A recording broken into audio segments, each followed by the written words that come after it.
Continuing on with our Air Show weekend theme, the Commemorative Air Force flew into Salisbury recently with two of its star attractions.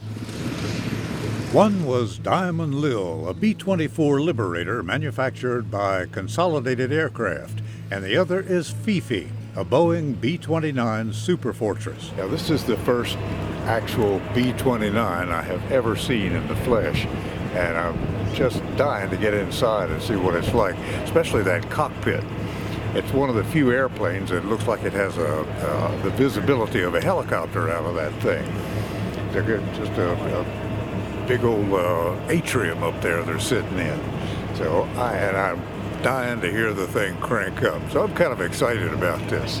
FiFi is quite unique and is an extremely rare sight to take in outside of a museum. There's only two that are flight worthy. This one is the only one that tours. So this is the only touring B-29 in the world. It's a mind blower. The technology that's involved, the massive amounts of it, and thinking of the people that flew it, they were all a bunch of young kids who are a long way from home. It's a pretty amazing aircraft. The B-29 is most famous for dropping the first atomic bomb on Japan in August of 1945. About 4,000 were built and served in both World War II and Korea.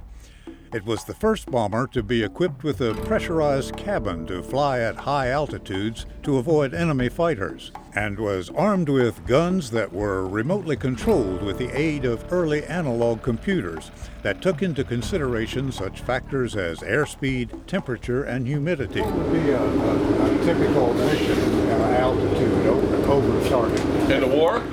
Well, initially it was pretty high because they wanted to stay out of the range of the Japanese heroes. How high would that be? Well, up over 30,000 feet usually, yeah. This long pressurized tunnel connected the front and rear, so pressurization was not lost when the bomb bay doors opened. So the engineer tweaks his throttles and props. He does everything.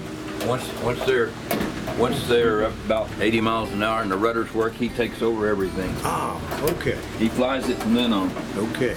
In most aircraft, they twiddle the design so that the left seat driver has the throttles in his right hand. And here the throttles are on the pilot's left hand and the co-pilot's right hand. But it leaves the aisle open for the nose fill.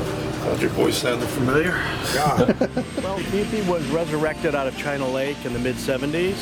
We flew it to Texas, then we did the restoration on it. And she's been flying ever since with a short pause for an engine rework for several years, but she's back with new engines now, and now she's been flying ever since.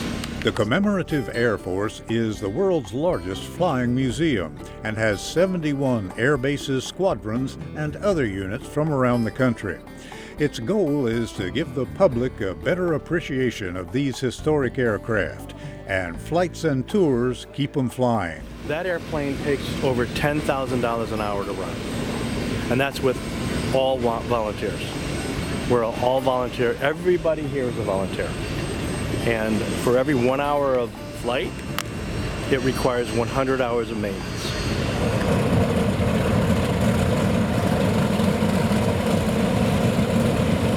And with that, we'll end with a very expensive shot of a B-29 takeoff and flyover.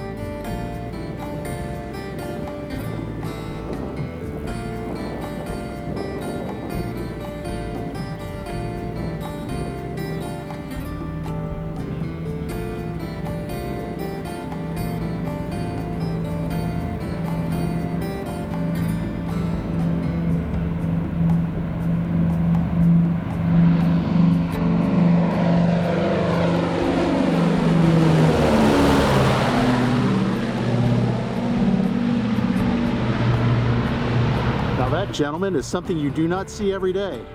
So long, FiFi. Hope to see you again soon.